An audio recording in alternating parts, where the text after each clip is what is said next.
Believe it or not, I'm actually almost half done teaching you everything you need to know about energy, so it's time to actually work some problems. But let me give you a little reference table at the top to help you out as we work them. So really fast, we've got three different types of energy. Gravitational, which is mass times 9.8 times height. Kinetic, which is 1 half mass velocity squared. Elastic, which is 1 half times spring constant times how far you stretch it squared. And the idea that the total energy at the start of the problem had better equal the total energy at the end, as long as nothing interferes. For our first problem, a spring of K equals 300 newtons per meter is compressed by zero point 0.4 meters with a zero point 0.5 kilogram rock, and then it gets released. How high up does the rock go? In other words, where is the peak of its flight located at? So just sketching out the problem, I've got at the beginning where you've got a rock that's pushing a spring down, and then at the end, the rock is in the air, and as you know, when it's at its peak, when it's as high up as it's going to go, the velocity is zero, and we want to know how high off the ground it is. I'm just going to set up the chart with my different types of energy and the total energy, just like I said in the last video.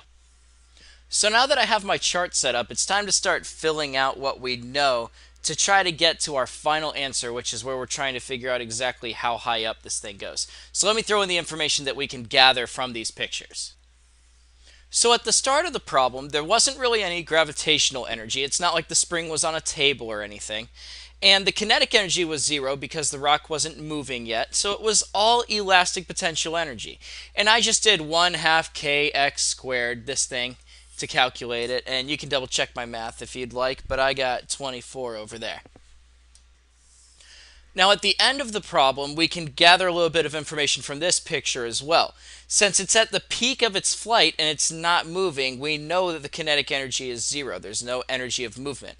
Also, the spring is pretty much out of the picture. It's already sprung, if you will. So that's not in there either. We're going to say zero there as well.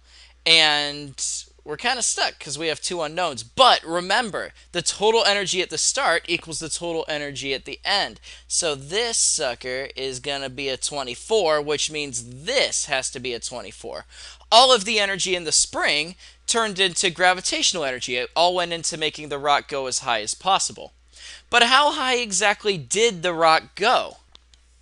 Well, if it had 24 joules of gravitational energy, and gravitational potential energy is just mass times 9.8 times height, or I'm going to use 10 here, then I get a height of 4.8 meters when it's at its maximum, at its peak, where it has no velocity left.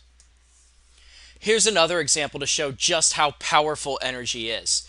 So on this one, we have a problem kind of like what we've done before, where I've got a 5 kilogram ball being shot off a cliff at a 40-degree angle at 8 meters per second, and the cliff is 25 meters high, and I want to know what the velocity of it is when it hits the ground. In other words, I want to find VF. If we were to do this the old way that I taught you, we could solve the problem.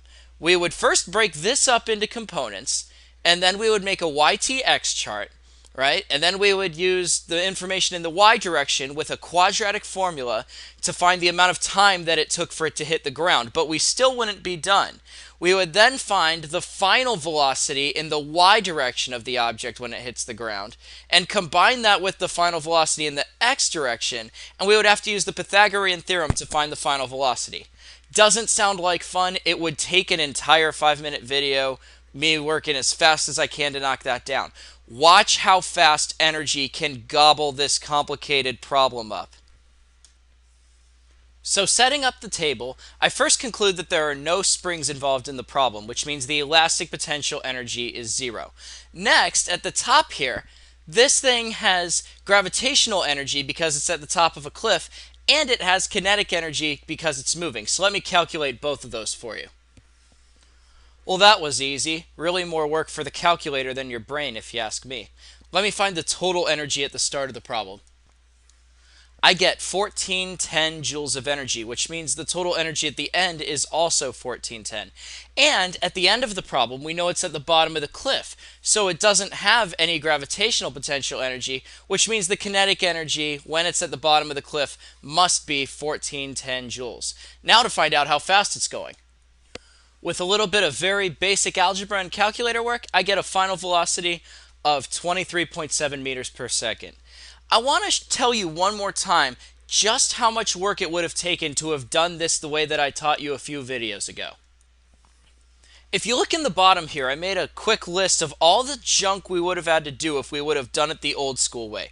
We would have had to do 2 trig problems, a quadratic formula, 2 kinematic equations, and a Pythagorean theorem.